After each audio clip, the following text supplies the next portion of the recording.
Hello friends, I am Gurudath Shenoy. Today I will be explaining about the basic concept of auditing. What is auditing? What are the contents of auditing? What are the objects behind preparation of audit? Need for the audit versus bookkeeping, audit versus accountancy, and advantages and limitations of the auditing. Let us first see normally what this auditing is. Okay.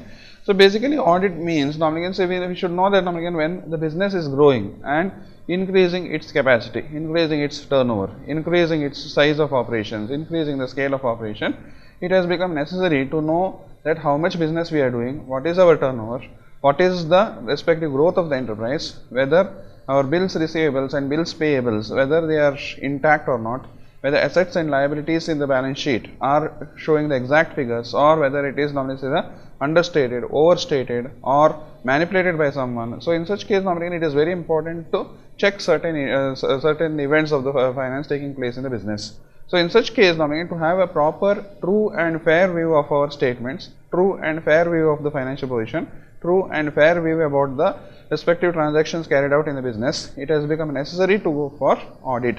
So audit in general sense means that normally it is scrutinizing the books of accounts, verifying the books of accounts. It is just cross-checking the books of accounts by a professional people. Professional people are those people who are qualified. Qualified in the sense they are professionally qualified.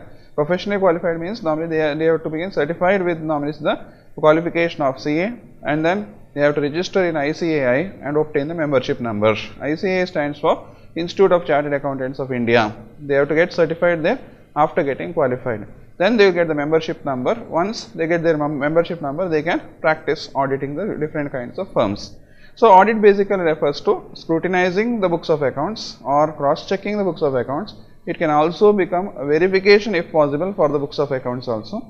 So very important thing is it is just like cross-checking the books of accounts, whether it is right or whether some transactions are missed, or some transactions are altered there, or some transactions are deleted there, or some transactions are unrecorded, missed out, like that.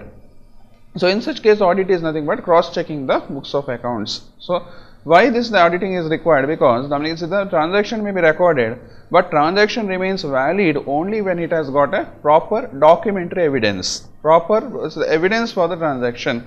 Anybody can say that normally I have to receive 10,000 rupees, but that receivable copy should be there. It is not from which party you are supposed to receive and for what transaction you are supposed to receive, that should be there.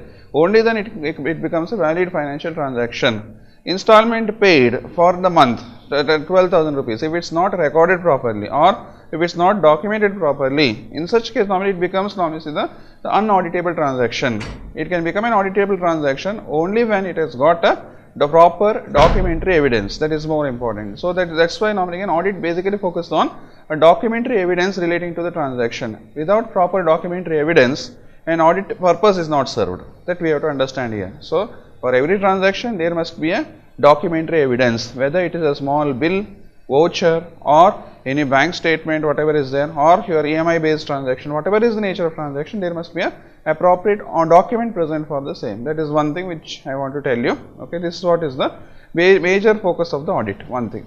Second thing is normally what are the objectives of the audit now again. So on what objectives this auditing is based upon. Okay, so the objective defines your end limit, what you want to achieve. So in such case normally audit tries to achieve the two things there. The first one is called as primary primary objective. A primary objective of the audit can be, first thing is normally when a books of accounts is prepared, definitely it is not free from errors, definitely it is not free from some information which is biased, and definitely it is not free from some kind of adjustments. So in such case normally what happens is, the more the adjustment, more errors are possible. So it is now the role of audit to see that the errors are detected and prevented. Errors are detected and prevented. The first objective is prevention and detection of errors. Error refers to a mistake of recording some transaction in the books of account.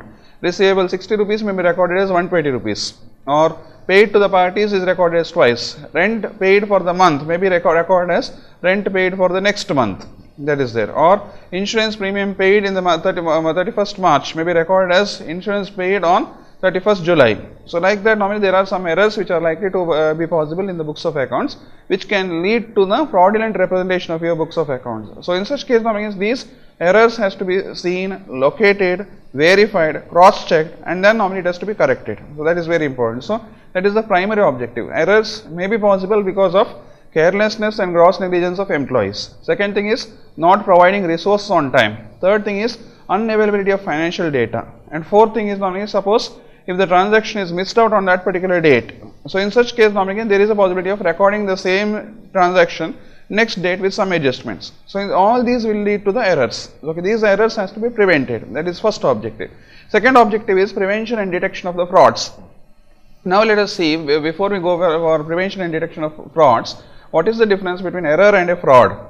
Error is accidental in nature. It may be because of normally the lack of knowledge, lack of understanding, lack of providing resources, and there is no intention to commit a crime here. Whereas in the case of fraud, fraud is committed, any act that is committed with an intention of cheating someone, with an intention of normally looting someone, or with an intention of cheating the organization itself. So in such case there is some fraudulent intention.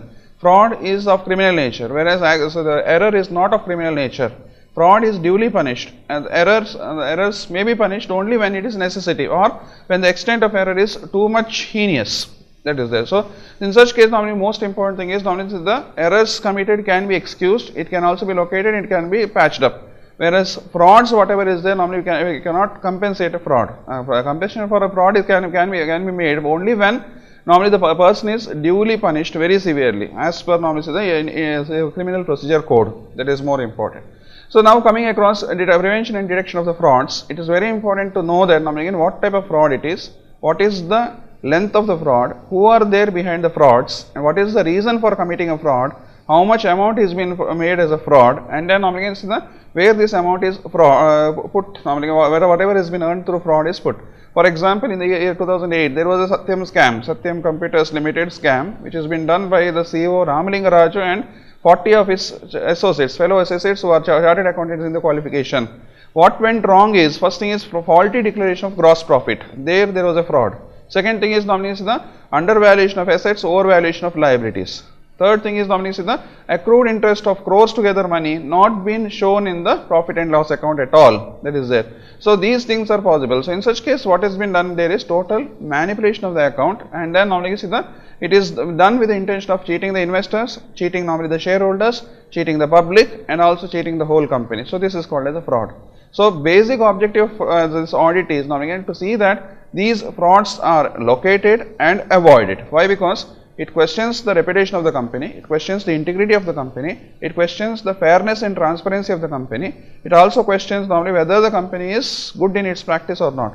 Because tomorrow if the company is in the eyes of suspicion of income tax department, government and the general public, company cannot survive, no doubt about that. That's why very important thing is to have openness in your financial statement. Auditing has to be done. So these two primary objectives are considered when you look at normally the objectives of auditing. Okay, so one part. The need for the basic importance of this particular auditing is now again to verify the books of accounts, to cross check the books of accounts in presence of the documentary evidences. Okay, this is one side. To conclude, what I can say is normally the audit is very important. It should be done methodically. It must not become a room for normally some of the rumors. That is one side. It must not normally be copied by someone else, and it must not be done with an intention of normally just doing the audit. It must be done methodically by taking its own time and must be completed on time. It must also become normally a scope for detecting both, that is errors as well as frauds. Thank you very much.